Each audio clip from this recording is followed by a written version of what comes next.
Alright. Good morning. Good morning. It is 7:41. 7:41 Sunday, August 18th. It's already 18. Okay. Alright. I just woke up not too long ago. I'm doing alright though. It's just that when I woke up, I felt my entire body just like feel like it's trying to come down from being shaken about a million times a second. And it's raining here in New York. And I had intentions of going to church this morning, but I knew it was going to rain. But then the thought also crossed my mind too that the trains was going to be messed up. So I already had like two deterring things that made me not want to go. But not just only that. Only church I really go to is my mother's church, but it's like, let's just say it's kind of far from where I live. And if the trains are messed up already for weekend construction, with the rain included, and so I already know that the buses are going to be a mess too. So I kind of just made up in my mind, probably since yesterday, that I probably wasn't going to go today. But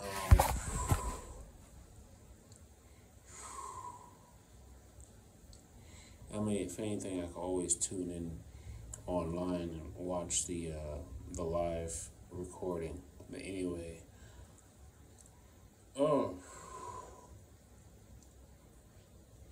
I think one of the things that's really racking my mind now, because I've been everything that I come across or research or find, I try to make sure I give back to you. And if I can't find any research on it or something like that, then I give you my experiences. Because last Sunday when I went to church, I know the pastor finished the sermon with this statement, tell your story. He was like, tell your story. Don't let nobody else tell your story for you. Every single one of us on this planet have our own unique story. But we should never let someone else tell our story while we're still here. Because then if you let somebody else tell your story, they could just be telling a whole bunch of stuff about you. They could be telling whatever, especially to people that don't know you or haven't interacted with you at all.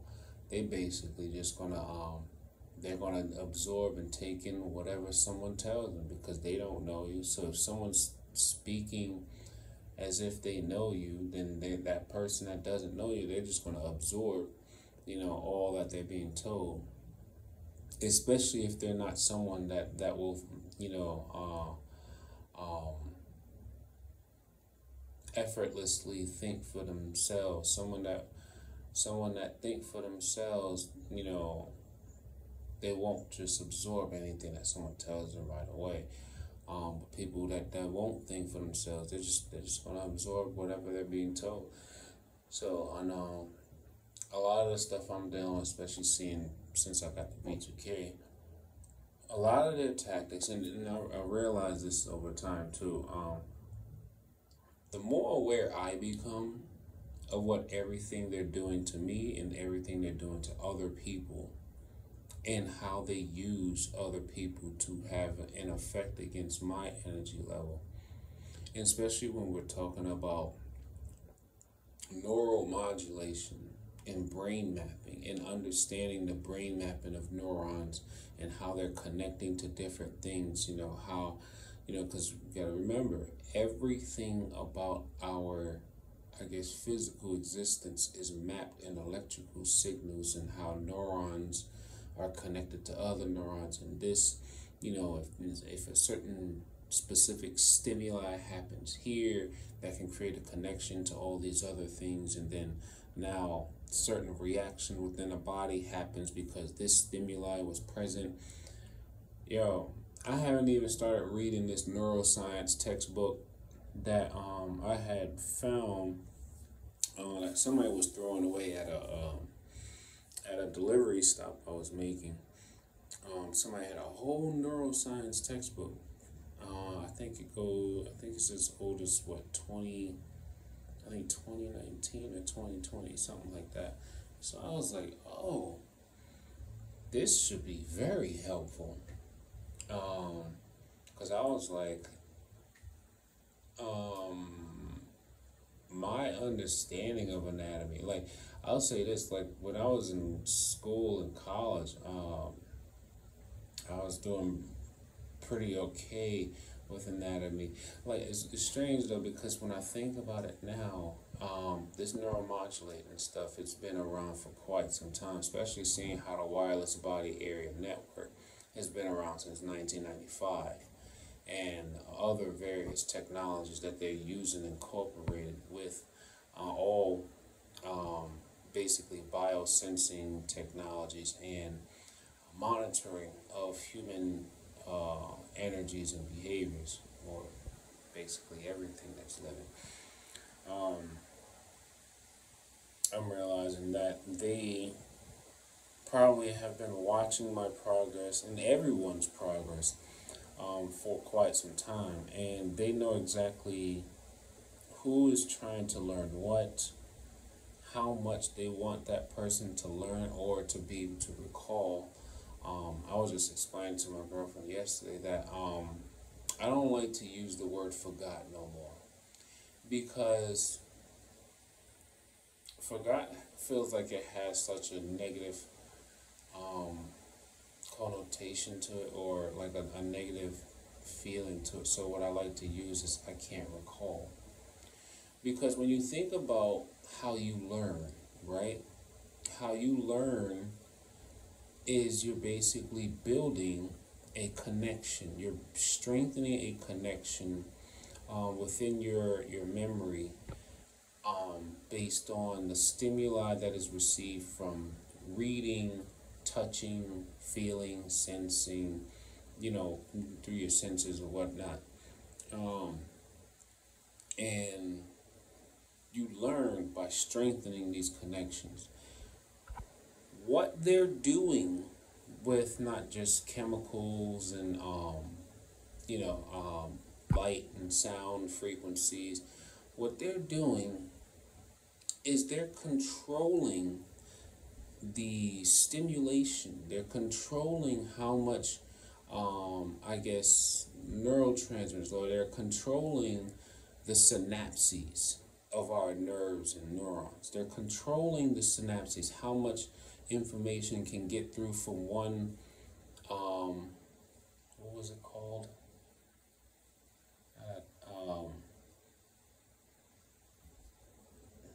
Is it not a dendrite? I forgot how the two heads. You got the synapses, and then you got the two heads of the. I forgot. I can't even recall. I was just saying I can't forgot. I can't. I'm trying to say it.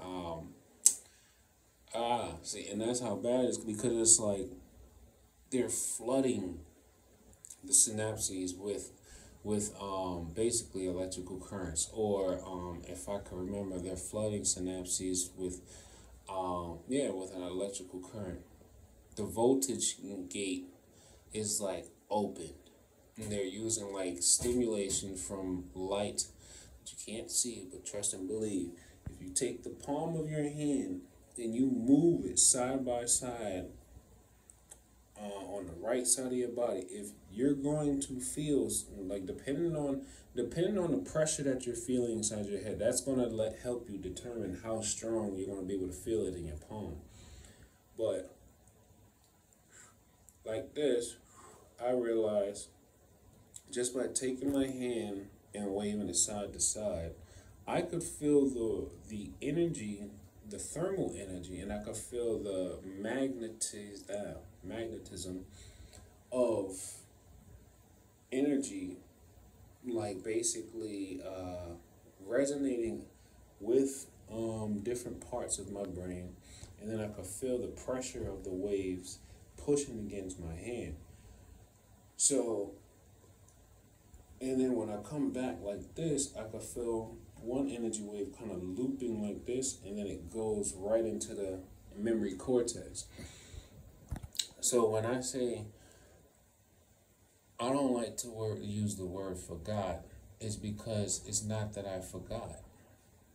My ability to recall is being hindered, or my ability to recall is being, let's say, temporarily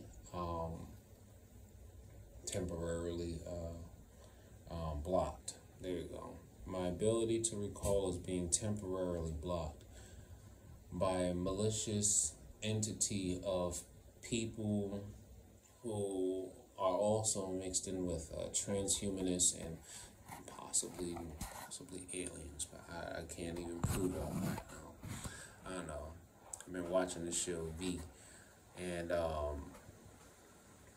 if you actually do some research in some of the context of what they're talking about, I'm not going to get into the alien aspect, but I mean, most of us, we already know aliens definitely are around. But like, if you read into this, if you look up some of the context of what's talked about in this show, everything from changing the DNA, taking something out to put something in it, so then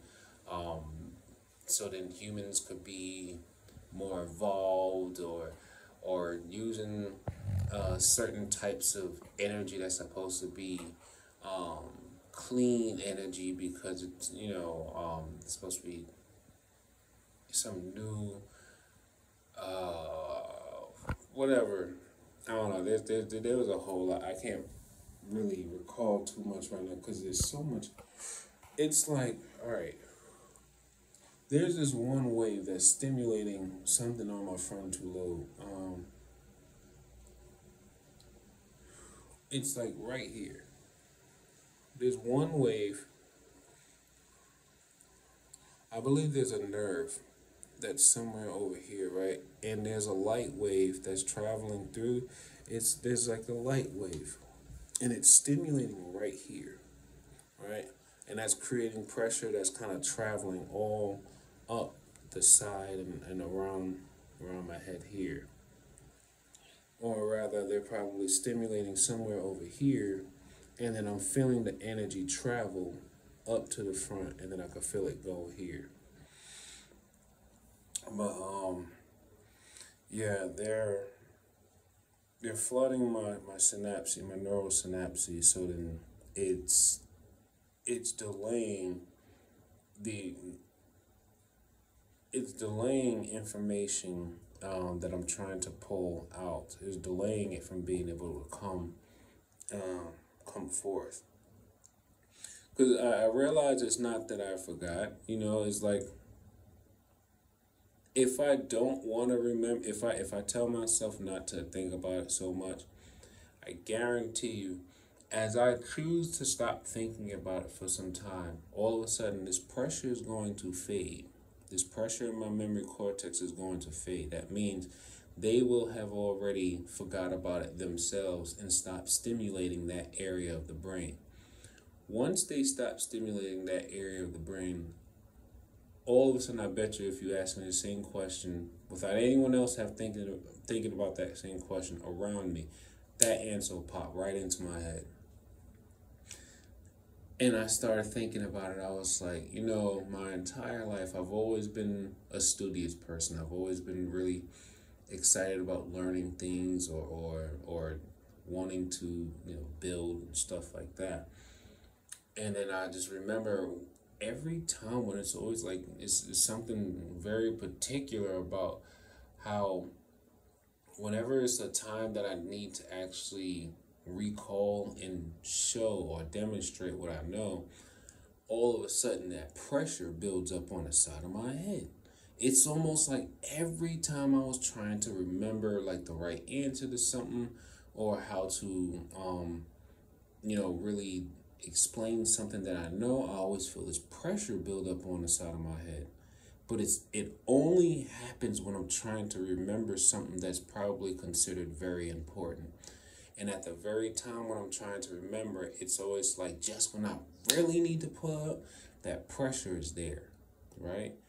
So now I'm thinking about it. I'm like, yo, for probably even probably throughout my entire life, you know, with specific subjects, they've been watching me. They've been making sure that I don't learn too much, you know. And this, I understand that this is going to sound unbelievable to many people, because they're going to be like, so you're trying to tell me that there's people using technology that's preventing you from becoming smarter? No, I'm not saying they're preventing me from becoming smarter.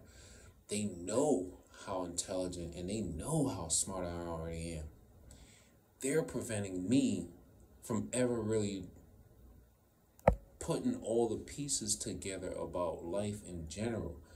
They're trying to prevent me from becoming the person that could possibly actually be the missing piece to liberate others for themselves. Because I know I naturally have this thing about me that always wants to help just about anyone and everyone if I can. And then I'm also learning too that in order for people who have, this ability to want to give to others, they have to be able to heal, recover, and replenish themselves. Some people who are natural givers, they might also have this natural ability to understand the importance of energy, vibration, and knowing that you have to have something in your tank in order to keep giving, And I think that they know, probably even, just from my mother's DNA, before I was even conceived or whatever, my mother and father's DNA, they probably just already knew for some time that watch this baby, because this baby is going to have something in them that's going to make them a very strong adversary, and we have to make sure we control the way they move through life. And then at some point when it's time, we can then take control of them. And if they don't listen, then we'll just basically use whatever means we can to intimidate. And that's basically, and when you are awake and you're watching everyone in the world, and you watch everyone, oh right, I'm glad I remembered that. I just saw his naked body, and it was like a quick flash in my memory. It was something that happened yesterday while we was on the train. While we were on our way to work, actually. And so I'm learning how they use visuals and how they program visuals so much. Like when you really think about how they're programming people, you gotta understand that every stimuli can be reprogrammed. Like when they're creating like video games and CGI or whatever, and how they want everything to be perfectly synchronized, and they want this specific thing to be matched with this. It's kind of like when you see think about how like a Terminator or like a cyborg or something, it's basically searching for the target, and then you see when it finds a figure, it does that layout, like that shape, like it shapes out their body, and then on the side you see all these other like the thing that's like, it shows that it's scanning the body, or shows like a profile and stuff of someone. I believe that's what's already happening with many transhumanized people. Like, I think they already have that ability. That's why most people that look like gang stalkers, they always look at you and like they're not looking at you, but they're looking at something on you, or they're looking at something that seems like it could be coming off of you, or something projecting off of you. You know, I realize they're never really looking at you. They're not looking at you. They're looking at something that they're reading off of you. They're scanning something off of you. Remember, body area networks have been around for more than 2 decades.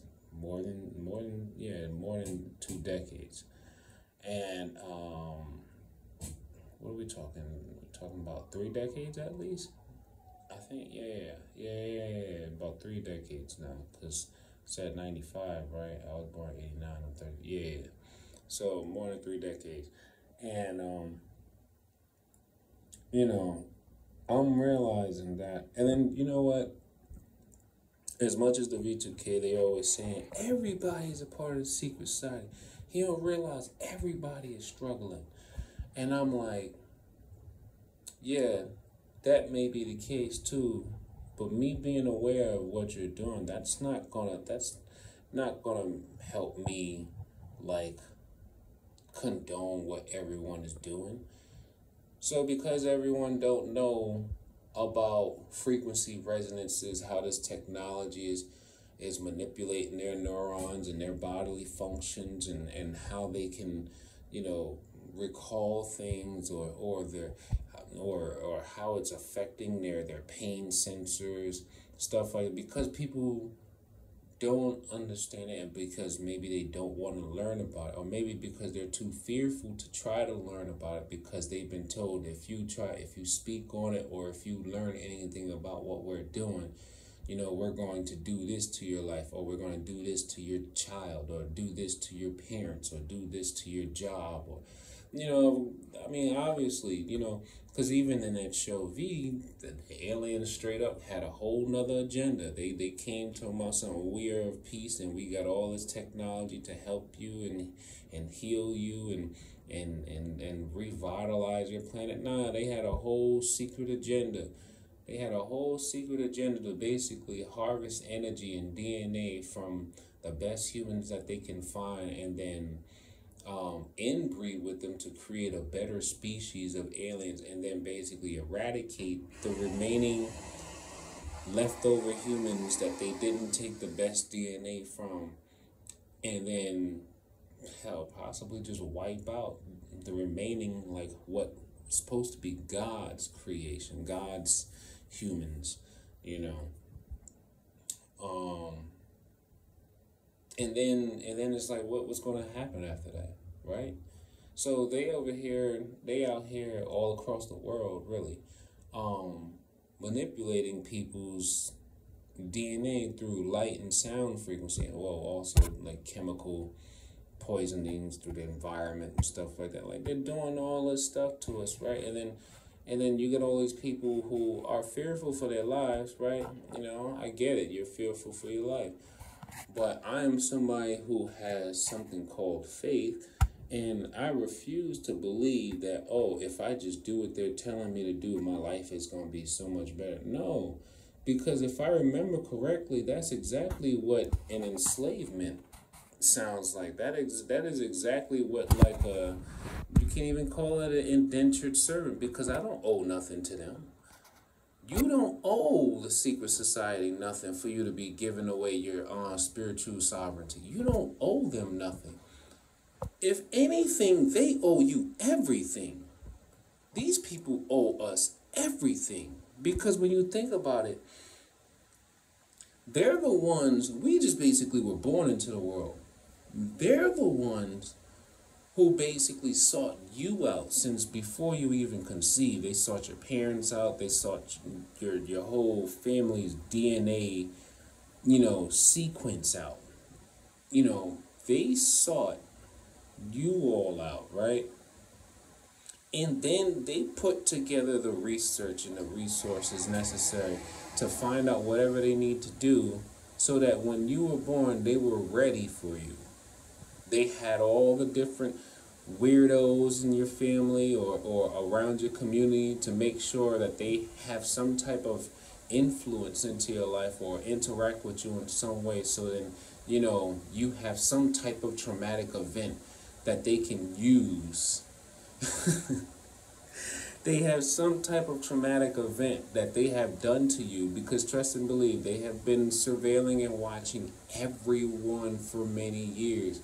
So when I tell you that they see everything, they see everything. They've seen every rape, they've seen every molestation, they've seen every murder, they've seen every kidnapping, they've seen everything, and it's all been being uploaded and sent to a cloud server where all these weirdos who are transhumanized, they can watch it and get some type of, probably feed off of the energy of the victims, feeding off of the energy of the victims that are experiencing it, because the biosensors are embedded inside the body, and they're harnessing all of the electrical impulses, which is data, transmitting it to somewhere else where AI, or like in quantum computing or whatever, it's taking all that data and it's forming its best avatar, lifelike digital version of yourself.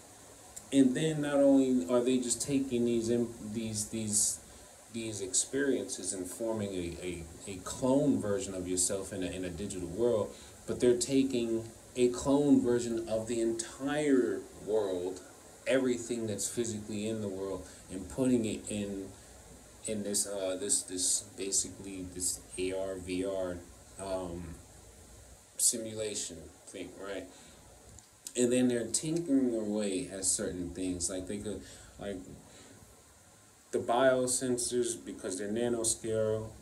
There's this crazy amount of biosensors just floating around. I mean, when you think about it, I don't know how many of you may have experienced this, but there's been times where I was just looking straight, and then it's like a bright sunny day, and I'm just like looking straight, and let's say there's like trees kind of like around in the area, and it's a sunny day, and for whatever reason I would be looking straight, and it's not like, it won't be like a crazy hot humid day or whatever. It doesn't really matter. I don't even think it really matters if it's that hot or cold, but for some reason every once in a while I would see this, like what would look like a flicker of like a white dusty, almost looked like a mist, or like a smoke just flowing in the air. And then but it's like something you can't just see like straight on with the clip with like your naked eye. It's weird, because it always seems like something I notice in my peripheral vision. Like, especially if I have my glasses on. If I have my glasses on, right, and I'm like looking straight ahead, I will see like on the under part of like my glasses, the part I can't, but like it's like the peripheral vision. I don't know how to really explain it, but I would see like these white little movements of like a dust in the air, and then when I would try to see if I could focus on it, it's like I can't do it that way. I can't like look at it straight ahead. It has to be something where like I'm looking at something else, but then in the peripheral I could see like these white particle like dust just flowing in the air. I'm like, that's the smart dust they've been spraying over everybody. That's what that shit is. Because I'm like most of us, we check out, some of us who have allergies or whatever, we check like the pollen count, we check to see how bad it's gonna be outside. So if you can notice like this white smoky like dust stuff just like popping up every once in a while in your peripheral vision, and it's not going to be very noticeable. It's I'm telling you, it's going to be something it's going to be very, it's going to appear very transparent, but then you might see it, you might be able to see it every once in a while. But anyway, yeah, I can't recall, because I have some entities using technology to interfere with my memory processing, so I can't recall. I realized if they tried to set me up for a crime I didn't commit, I'm gonna just go straight. I'm gonna just go straight in. I'm gonna just be like, I can't recall because there's an entity of people using technology that is manipulating the neurons of my brain. So any information that I tell you, I can't recall because one, I can't even trust that's the information that I should be giving you because they can also inject false memories into my mind. So I'm like, at the end of the day, I can't recall. I can't recall. And I'm like, if you really want to know if it's true or not, I mean, you could also have me do an MRI. Um, I'm like, I already realized, I'm like, I probably cannot stand trial or anything like that. You know why? Because um, everything that I'm seeing is being sent up to a server where some people are taking that data and they're using it to, I guess, using it to help with the simulation of my life. Um, yeah, but hey, at least I'm aware. I'm still working on these things. I mean, we all are. Best thing we could do is stay connected to everyone. Try to stay connected to everyone that still cares about us. You know, that's one thing. Oh yeah, something about what happened yesterday, right? So what I was doing the whole explanation about um, visuals and how the visuals create neural connections and stimulations in the brain. Now, there was a time where we were on a platform going to work yesterday morning, and no, we weren't going to work. We were coming from work actually. Yeah, now I remember. Yeah. Okay, because I remember I had a mirror in my hand. But anyway, so I was holding this mirror up while my girlfriend was. It's funny because I was walking down the platform holding this mirror, like facing other people, right? And then I just got it in my mind. I was like, because it's funny because while I was holding the mirror up, I was walking and I kind of was like intentionally holding it so that people could like look at themselves. And then as I was holding it and walking through, I heard the V2K say, he's trapping people's energy in the mirror. That's an idiot. He's trapping people's energy. Or no, it sounded like they said he's trapping people's souls in the mirror. I was like, I'm not trapping nobody's soul in the mirror. I was like, I don't. That's probably a bit. That's probably psyop right there. But then I start to feel all this warmth coming off the reflective part of the mirror. Like I was holding it with two hands, right? But then I felt like under like something coming off of the mirror touching, like it was this crazy warmth coming off of the mirror touching like the palm side of my hand as I'm like holding the mirror. So I'm like walking around holding the mirror like this, and I could feel all this radiant energy coming off of the mirror. So I was like, are they for real? And I was like, don't believe anything they say. So I'm like, all right. So then I said, you know what? I'm gonna flip this. So I saw like a group of people sitting down on a bench, and I said, say I love you. And I turned the mirror facing them all, right? And I was like, say I love you. And then some people looked up confused and they was like, oh, I love you. So my girlfriend, she was cracking up about it too. And I was like, at first I was like, man, you know the sad part? You know, some of them some of them probably won't even understand what I just did. I just tried to help them raise their vibration. And she was like, no, I think some of them did. They just was confused at first until they realized what you were doing. So I was like, all right. So, you know, she helps me see certain things. I mean, I think I have just been in this targeting thing for so long that now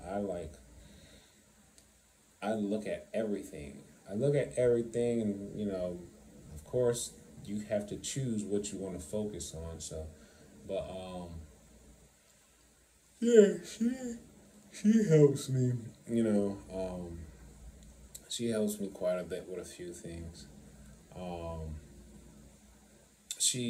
I think one other thing I have to try not to, um, like, what's the words?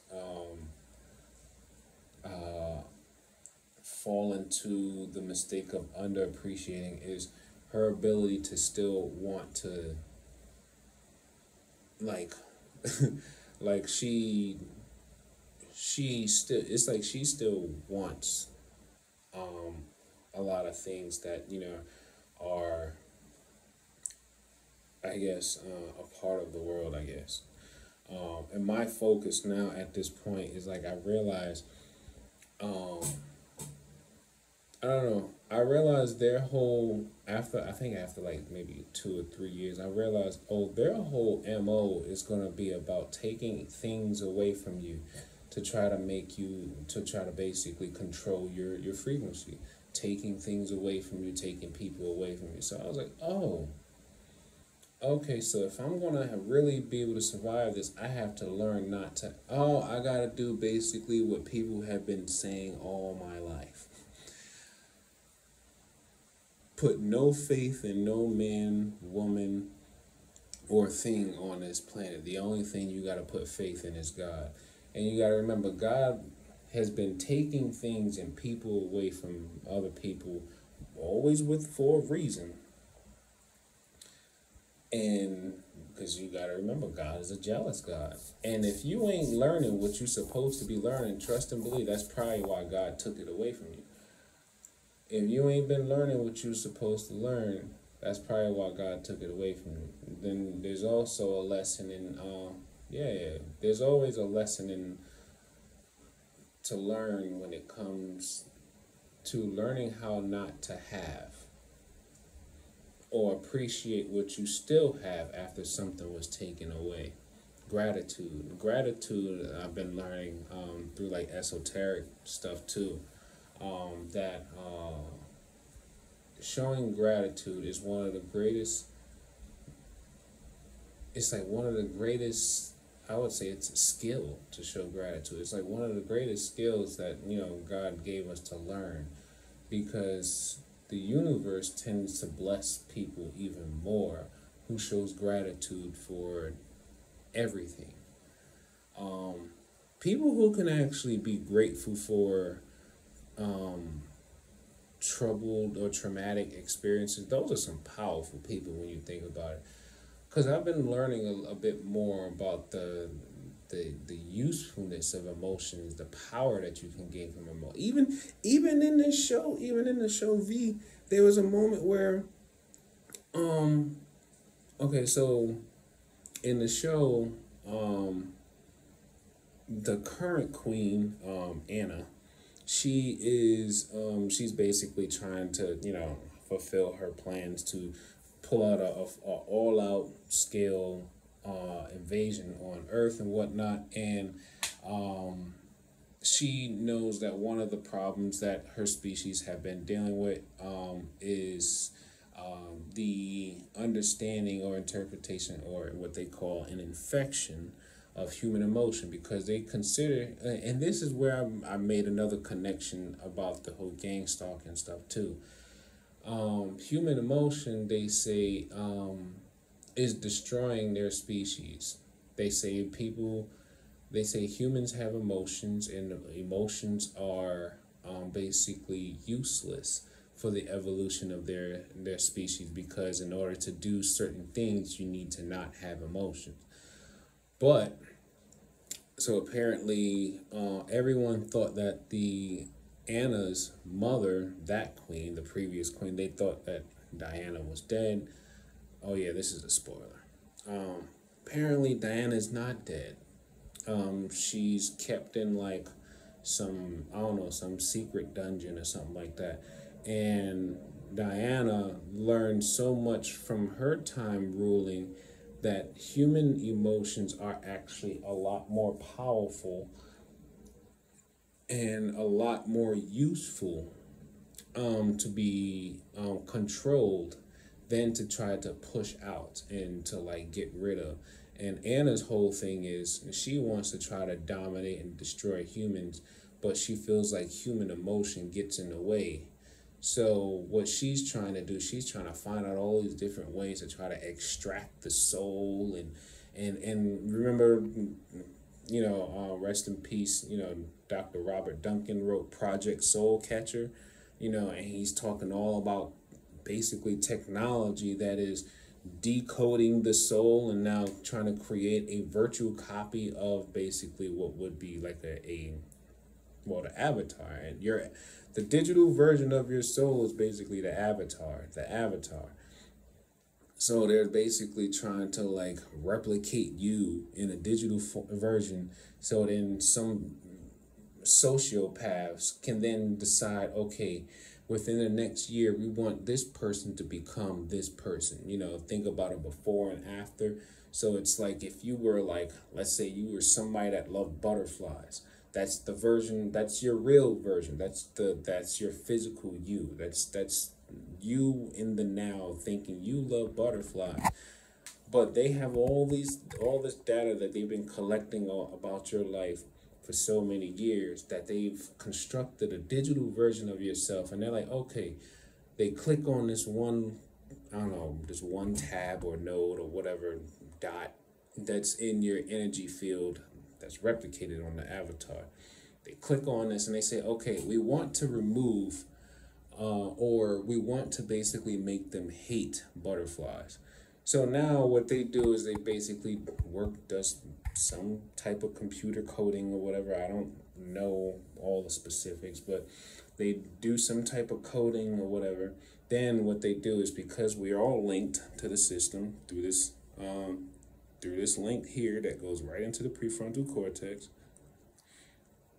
they then transmit that code. That code gets converted into like radio frequency. That then is sent from wherever the transmitter is, whether it's a satellite or whatever, and then it's flowing through that link. It comes in through the link as radio frequency, and then it's converted by the sensors, the biosensors in the body, and it's converted from radio frequency into electrical stimulation or an electrical current. And then now that current is recreating the connections in your brain. So now all of a sudden, over time, gradually, you would start to feel yourself not really enjoying the sight of butterflies as much. And then for whatever reason, you might start to even become annoyed at the sight of butterflies. And you're just like, and then it's crazy because a lot of people probably have this moment where they're like, I used to really love butterflies, but then I don't know what happened. All of a sudden, they're just annoying. That's what I'm talking about. It's those moments we have in our life when we realize we don't know what happened. It's like, you gotta realize that's a clue, and that's a hint and a half right there. Those moments where we realize we were one thing, or we liked one thing, or we had like a connection to something, and then all of a sudden we don't know what happened. What you mean you don't know what happened? You don't know what happened because they didn't want you to have whatever that thing was, or you were basically being pulled away from that thing. Now, here's one way to really know if you have something benevolent or malevolent trying to influence you, right? Was that thing that you were connected to, that thing that you were drawn to, was that thing helpful for you? Was it something that could actually raise your vibration? Was it something that could actually make you happy? And then all of a sudden you just pulled away from it? Nah, something pulled you from it. And then it's even worse where it'd be like people who probably used to never want to do something, right? They used to never want to do something in particular. I don't know. Let's say you were somebody that probably never used to want to, I don't know, you used to never want to, you used to never want to, let's say you used to never be one to notice people's clothing or bad skin or something like that. You used to just never really care with it.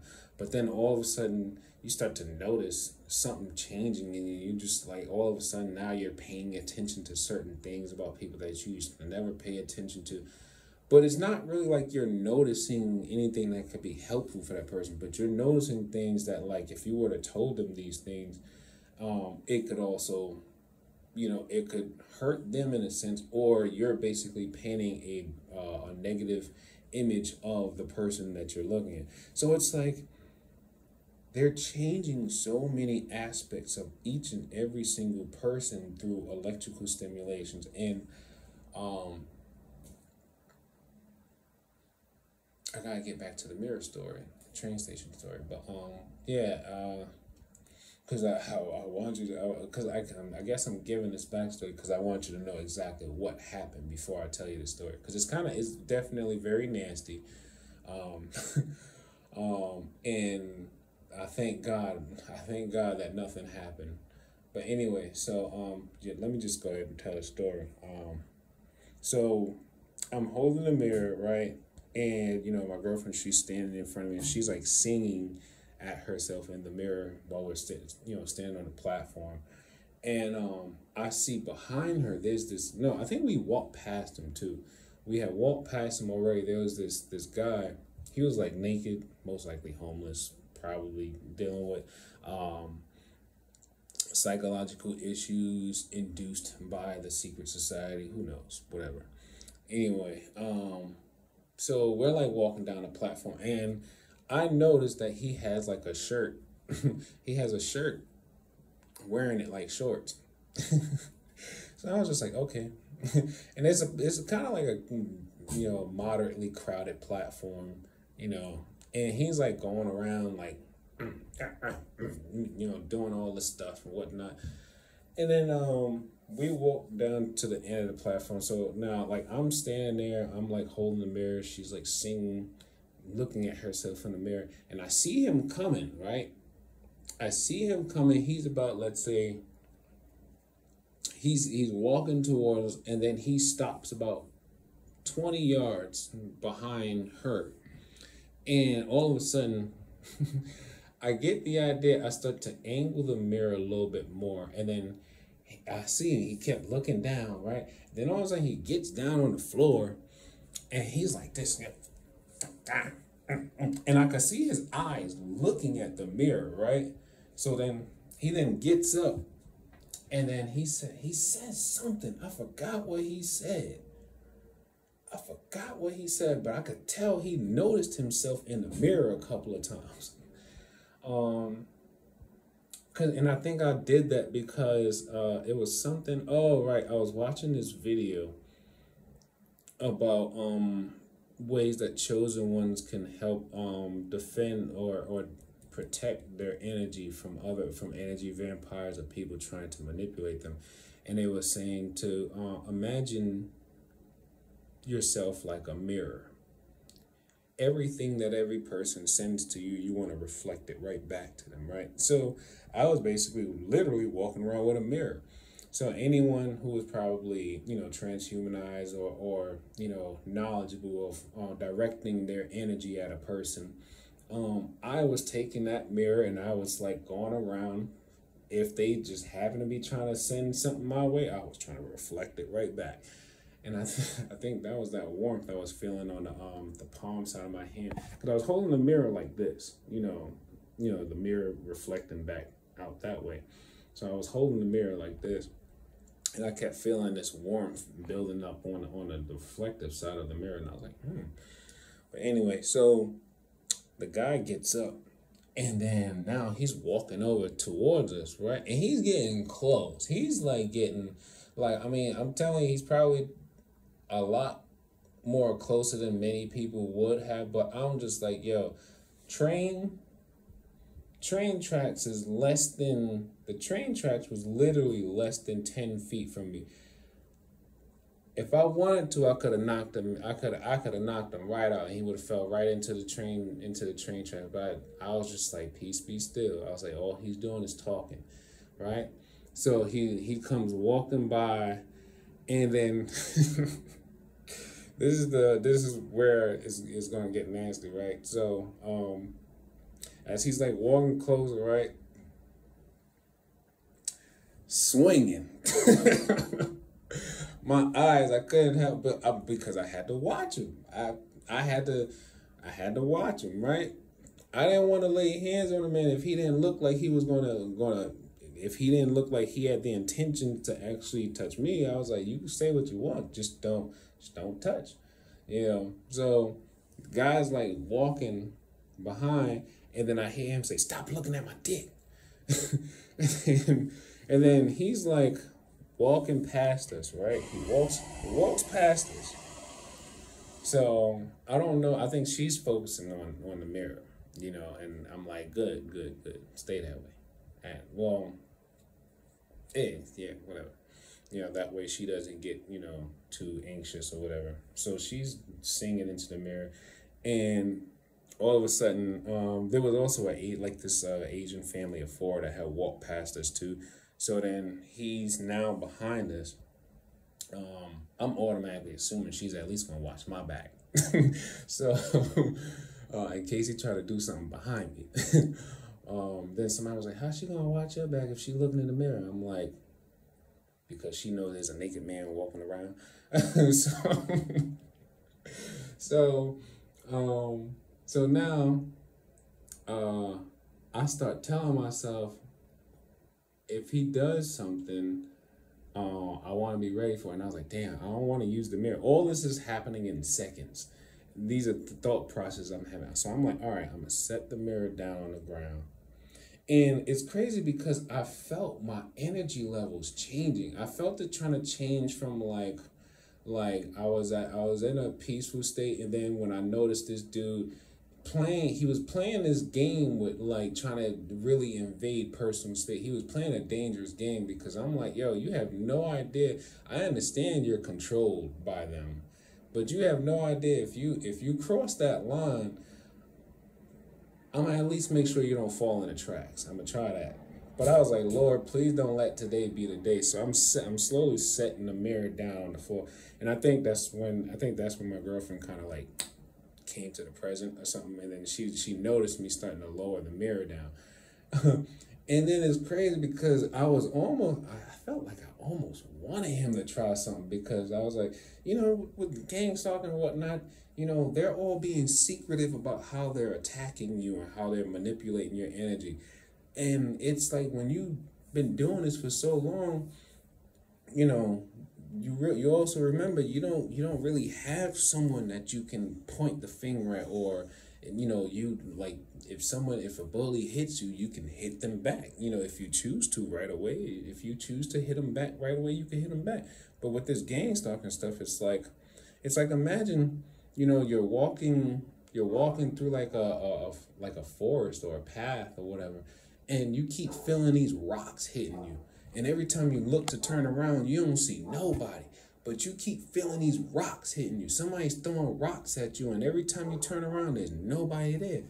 So it's like with this gang stalking stuff, it's like this is exactly what they're doing, and doing it this way intentionally because they want to make people. They basically want to turn you into somebody that has nothing left to lose, you know.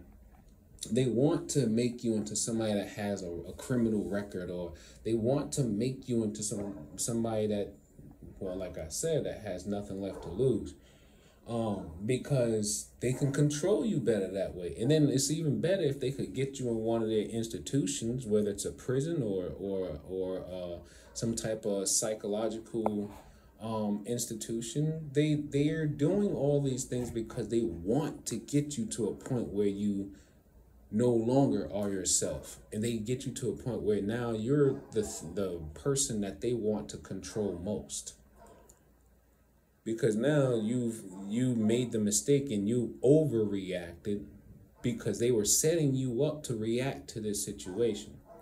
But anyway, so I'm setting the mirror down, and I'm just calm, right?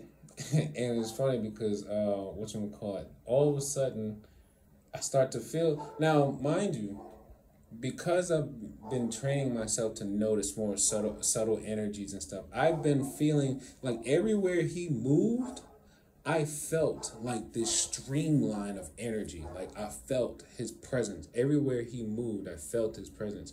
So when he walked past me, right, and when he got like this close, like he was like he was definitely closer than arm's length, you know. But when you're on a train platform, almost everybody is closer than arm's length. So, you know, it's like close quarters combat if you ain't trying to let somebody fall on the train tracks.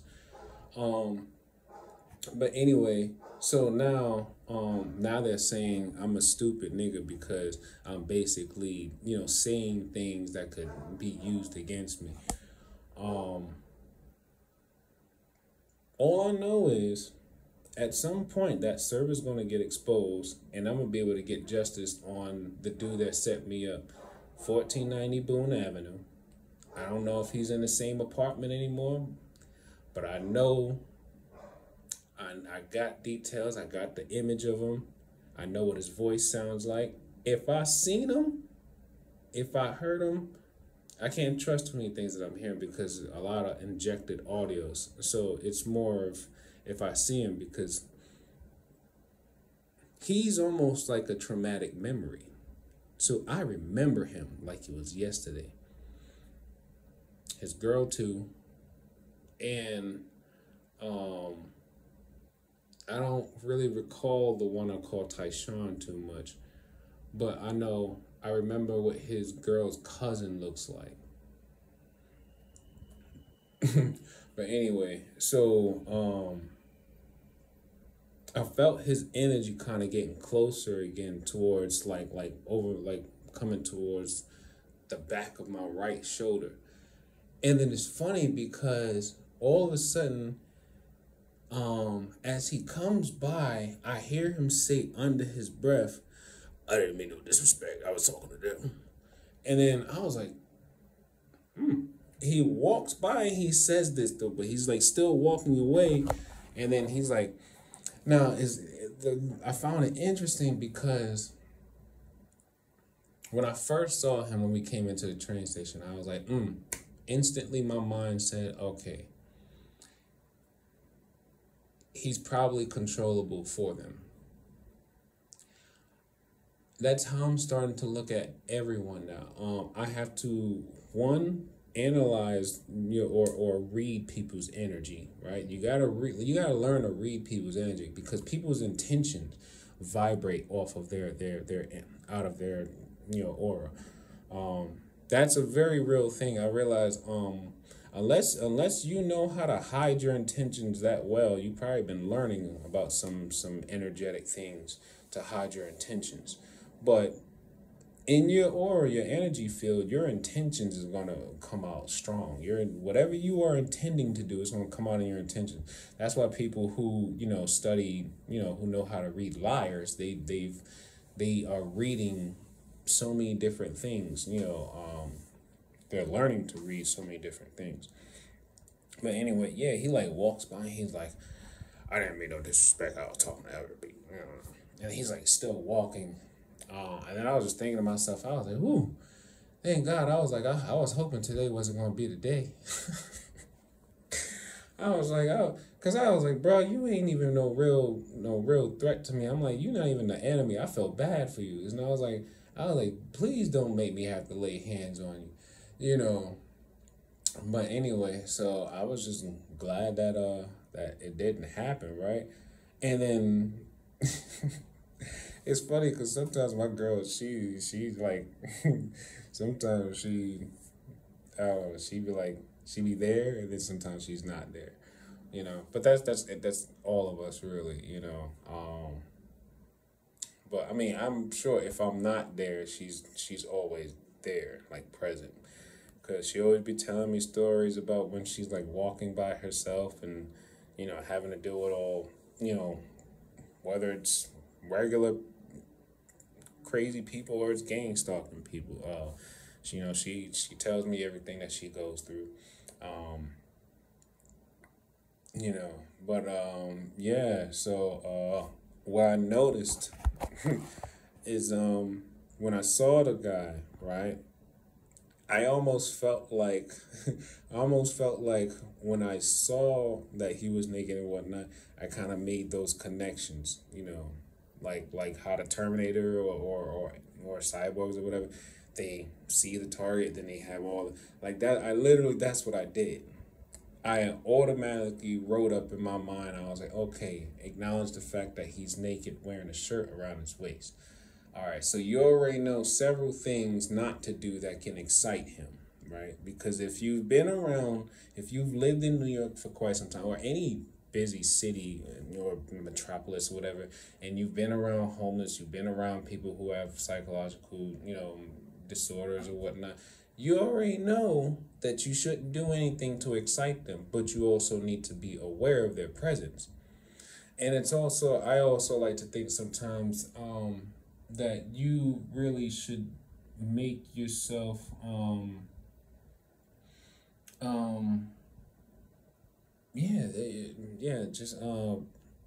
you gotta be aware, because sometimes you never know if that person might turn around and do something, or they might want to throw a bag of doo-doo at you, or a lot of different things. I mean, there's been you just got to be aware, man. That's why they say sometimes when you out in public, stay aware. There's one of the reasons why I never like to sleep in public. I don't care how peaceful it look outside with a bunch of people around. I don't like sleeping around other people I don't know. I had this thought back in college when I fell asleep in like the lobby. We was all watching a show or something, and I think somebody, it was like one of my friends or whatever. They had did something to me while I was asleep, and I got up, and he tried to run behind the arcade, this like arcade game that was like behind me, and I ran behind it, and I almost knocked. Yo, I don't trust though. I don't like people messing with me when I'm asleep, So, but I'm sure nobody does. But nah, I saw red that time. I was like, nah, somebody messing with me in my sleep. Then I came to, and I was like, oh, it's just playing. And I was like, all right.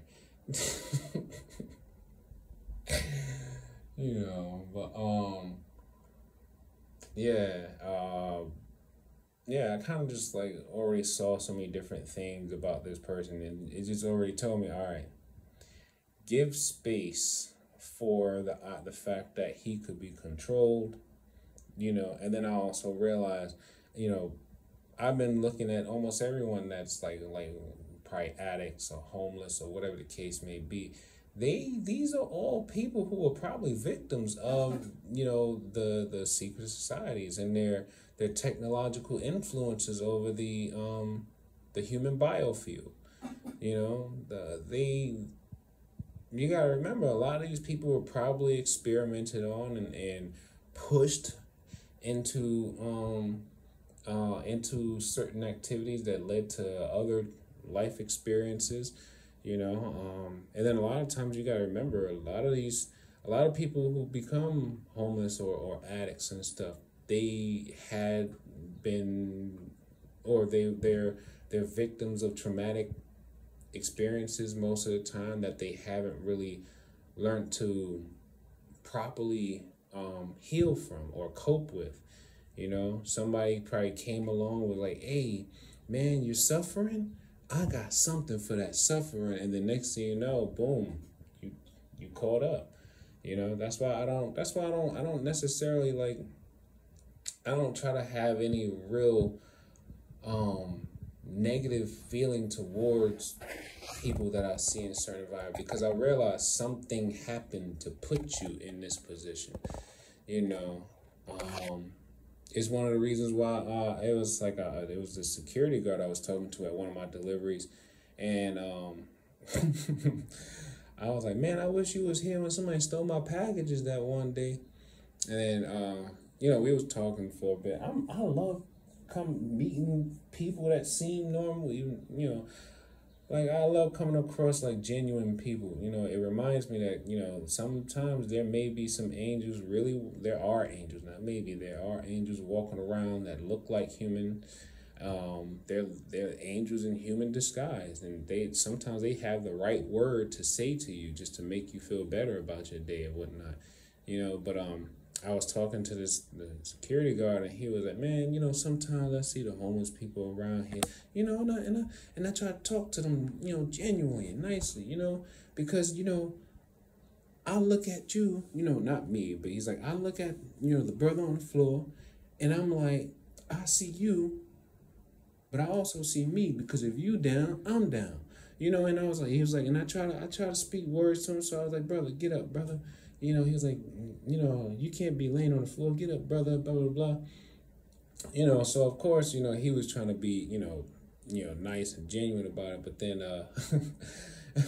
he was like, the guy kind of like responded to him in a negative way or whatever. So, but he also had the peace within him to know that, like, all right, now I said it to you nicely. So it's like you gotta use your discernment. You gotta know to have a certain you gotta work on noticing things, and you gotta build a threshold.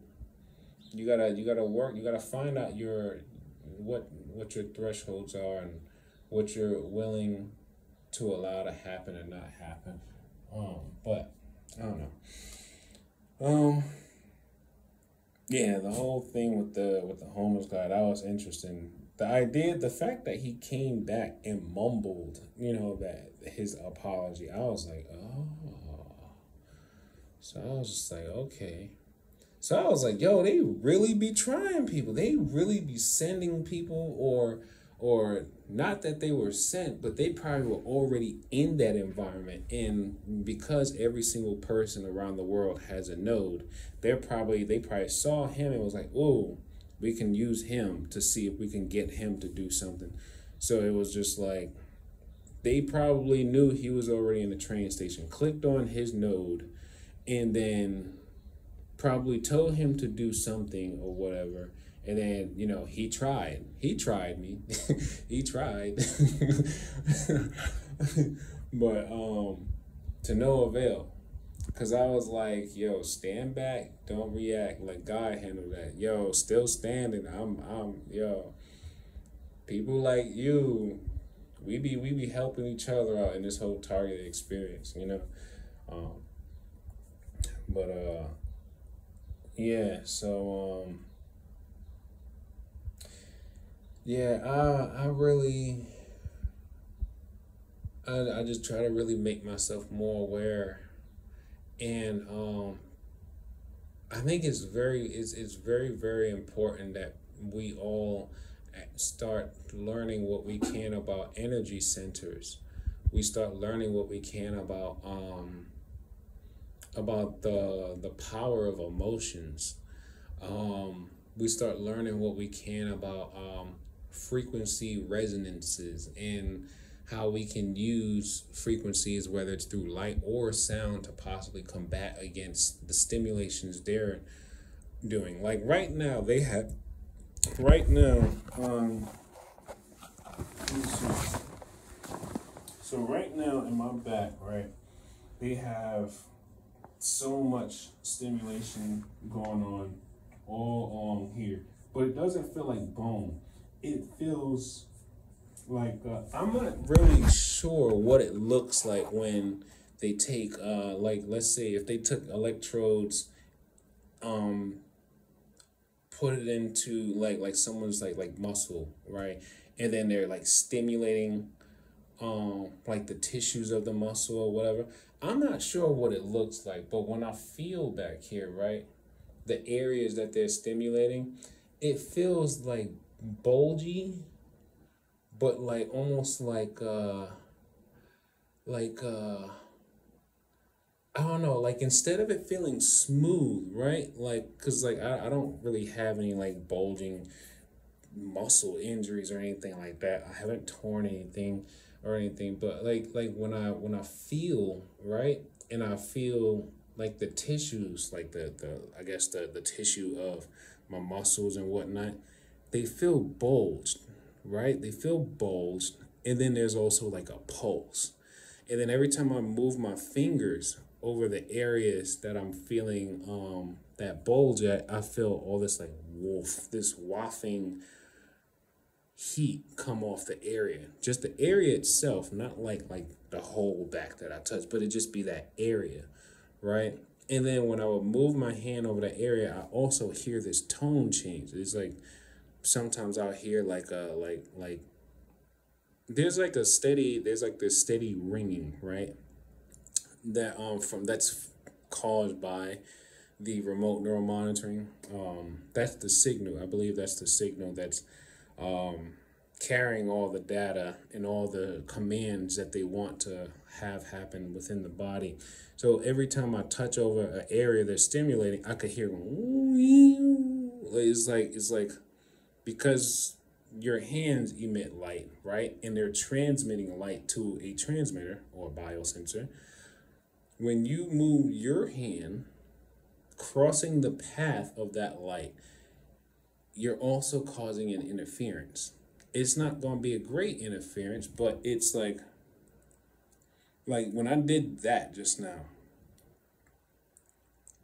when I do that, I feel pressure release. Like I felt pressure release here, felt pressure release all throughout the head just by doing that. In here, right here, there's a wave going right here. There's a wave. There's an energy wave that's stimulating a nerve that's right here. There's a nerve right here. I forgot the name of the nerve. I think it's a suborbital something. I forgot. I can't even remember. But there's a nerve right here that they're stimulating. And it's causing pressure, a pressurized feeling all throughout here. Or rather, maybe it's because, okay, if I were to trace it or track it, they're stimulating here. If I follow it, right, it's actually like connected to other, it's like connected to other things. So like it's like they're stimulating here and then they're stimulating here, right? Memory cortex. Let me see, memory cortex. Yeah, they're stimulating here and they're stimulating here, but when I start to come out this way, it felt like it connected to something else. Then when I brought my hand down, there's a strong energy beam going here, so I'm like, merge. But then I remember it's all going to, they basically just broke off as branches, and they're connected to this main link here.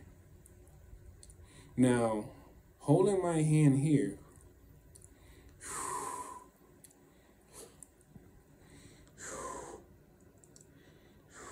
by holding my hand right here, I feel a pressure build up. You see where my thumb and index finger is? I learned something interesting about the lifeline of the hand. You see this bottom, you see this line that comes across and it goes to the end, like over here? There's something very significant about the lifeline, right? I feel energy. And there's a bulge right here. I don't know if you could see it in the camera, but you see, let me see. Yeah, you see that? If I place my finger there, I feel pressure relief in my head. But then there's also this pulsing, this energy pulsing out of it when I place my finger right here.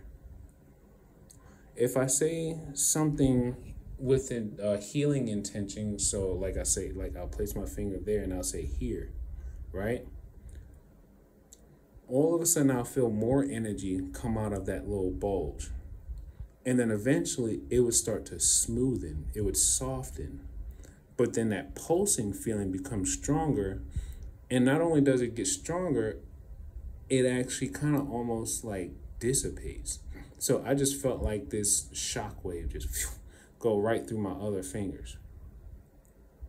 Now, one thing I've also learned is that energy from there, it's traveling along, and then for whatever reason, it feels like energy is coming out it's like energy is coming out that line right at the edge of, like that line right at the edge there. There's like a lot of energy coming out from here. I haven't quite fully done enough research to understand what's happening there, but just know that we are all being influenced through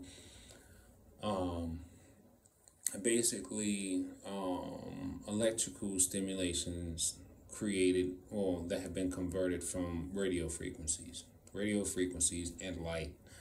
We're talking terahertz frequencies. That's basically containing all the other frequencies and commands that they are transmitting to our body.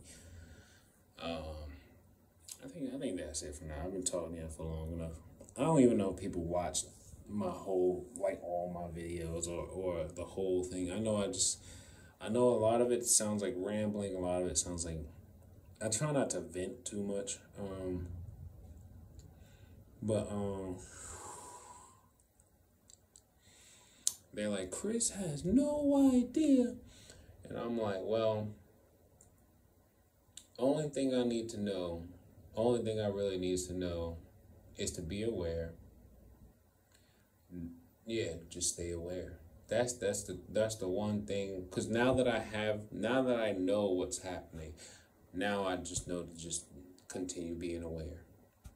You know, they're gonna do everything in their power to destroy me. If they can't do it, I already know. If they can't successfully destroy me covertly, they will probably have someone who's willing to sacrifice their freedom, and possibly take my life, right? That part I'm already aware of. But hey, luckily for me, I have already come to the great understanding that these bodies are literally not all that our lives are, because our soul can only be destroyed by God. Our energy can only be destroyed by God, right? So when you become target, or you become aware of your target, you need to learn to transition the way you perceive life and death, because all they're going to do is use the fear of death against you. They're going to use the fear of death against you. And it's crazy because when you think about it, you probably had somebody who was spiritual in your life at least once tell you not to fear death. We have all been getting all these different clues and hints and signs and all these different, things telling us what to look out for, how to protect ourselves, how to be, spiritually aware. We have been getting signs and clues all our lives. But of course, it's our free will to practice them, right? So,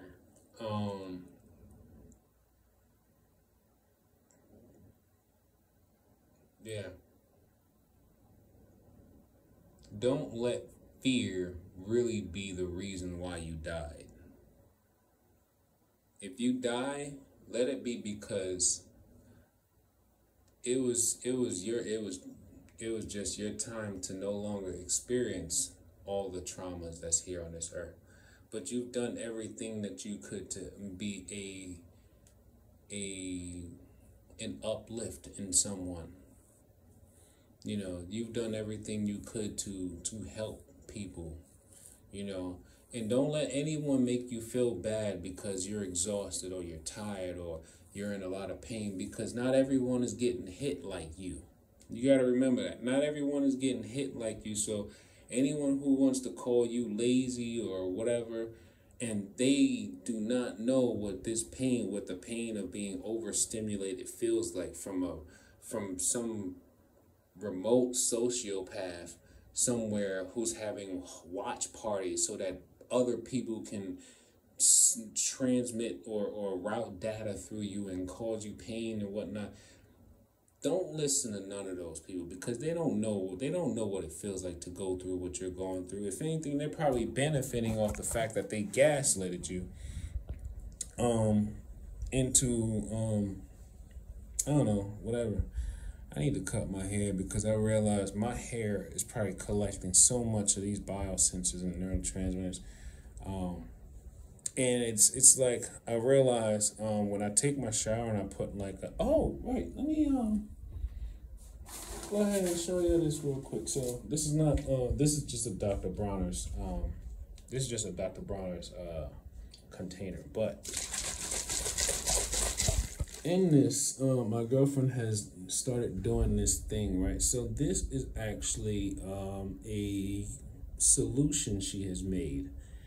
I don't know her exact measurements, but she made a solution with a combination of baking soda, borax, or sodium borate for some of you chem people, sodium borate, and did she put tea tree oil in it? Let me see, what else? Is she up? No, she's asleep. All right, but yeah, it's basically like a mix of like sodium borate and baking soda, and well, just remember, baking soda is also called sodium bicarbonate. So remember, I just gave you, only thing I just told you was 2 salts, sodium borate and sodium bicarbonate, right? Put those in like a nice, you could put in like whatever size bottle you want to use. Put some water in there. It could, I probably would say distilled. No, you don't have to use distilled water. It could be regular water. It's just now when I think about how like everything got the sensors in it, I'm like, tap water. No, but you're gonna wash in tap water anyway. So fill it with some water, shake it up till it starts to dissolve. Start off with just washing your hands with it. Start with that.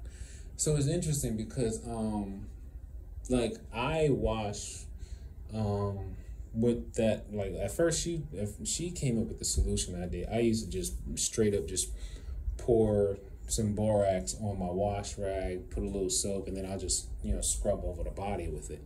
Then I would put the borax in my hair, and then when it's wet, I would just like wash the borax in my hair.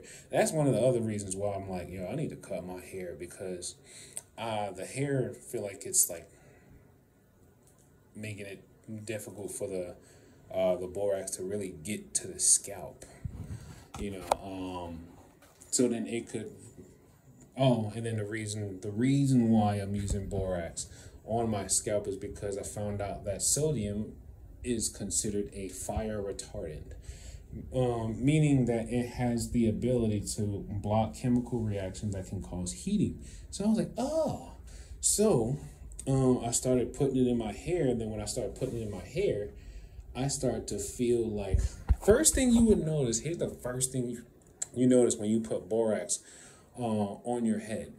You're going to feel spots on your head heating up. And these spots are very, very specific spots. For me, I tend to feel the heating on the side of my head, like by the, memory cortex.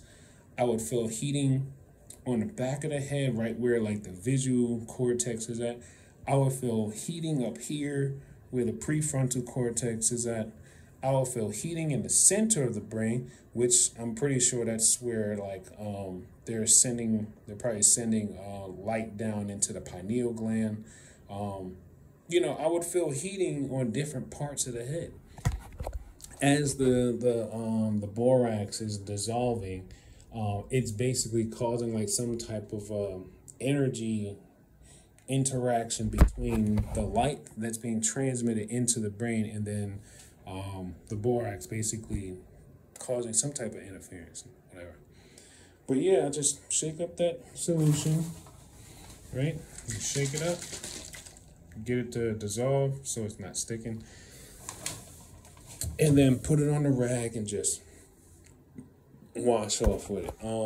That's like an option if you can't do the bath. Remember I told you the bath is similar. The bath was baking soda, sea salt, and borax, right? I wonder if she put sea salt in that solution too. I forgot. That's why I was trying to see if she was up. But anyway, yeah, that helps. That helps quite a bit. That mostly helps with it's kind of a temporary thing. You know, you start with washing with that solution. That helps with your body temporarily. But one thing I did notice is after a while, when you start getting used to doing it, you really notice the difference of when you have not washed with the solution or you have not taken a radiation detox salt bath in a while. Trust me, your body will remind you of what you would have felt like before, though, since the last time you've done it. I haven't taken the bath in a while, but since I've been using her solution, that's been very helpful. Oh man, and then it's also something like here's something else I've been observing and paying attention to is I realize many of us do not know that they're harvesting our energy. They're harvesting energy from within us and around us, and then it can take that energy, form a beam off of our body, and then basically use the energy harvested from our body and I guess the ambient radio frequency energy around our body, and then they can take that energy and attack someone with it. I think that's the reason why they always want to get so close to us. I think that's exactly why they always try to get so close to us, even if they seem like they're not doing anything, but for whatever reason, they got to get real close to us. I think that's what it is. And it's funny because as I said that, right, I just heard the V2K, oh my goodness, no, oh no. Like, I heard them reacting to it in such an interesting way. So I'm thinking to myself, I'm like, this got to be exactly what they're doing. They're using the energy from people's bodies as a weapon, but the person themselves may not actually be controlling it. That rain sounded heavy. But anyway, yeah, I say this because I noticed over the last few weeks or couple of months that my girlfriend's been having a lot of energy come off her body. That's been like they've created some type of resonance between our two links, right? But then I'm always feeling like this crazy amount of energy coming from her head. Literally, it would be specifically from this exact spot, but on her head. Because remember, it's almost like an antenna. So it's like I would feel like the energy wave come from her link, and then it's connected to mine. Then I would just feel all this pain. It's like electrical pains or whatever. So it's like I realized, so then I'm like thinking, damn. I'm like, you can't feel that? She's like, no, I don't feel anything. So I was just like, wow. But then it's interesting because if I were to take my hand and then I moved it over where I feel the current is being transmitted from, she would say, oh wait, I feel it in my right hand. Or she could feel it, like she could feel certain little, I guess, twitches or whatever, or stimulations just from my hand passing over her main link. And I feel like everybody needs to acknowledge that they have this link. All you got to do is just take your right hand and just go over the right side of your head. That's all you got to do. To know that you are connected to something that you had no idea you were connected to, take your right hand and just go right over the right side of your head. If you feel like a warmth of something like this small, but it's like circuit, if you can feel that passing the palm of your hand, the palm side of your hand, if you can feel it tingling or touching, or you feel some warmth, but it's like almost like needle-like focus, and it's like it passes your hand, you're connected to the internet, buddy. But anyway, I think that's it for now. What is it? 9:10. Yeah, that's it for now. As always, take life one breath, one thought, one step, one day at a time. Peace.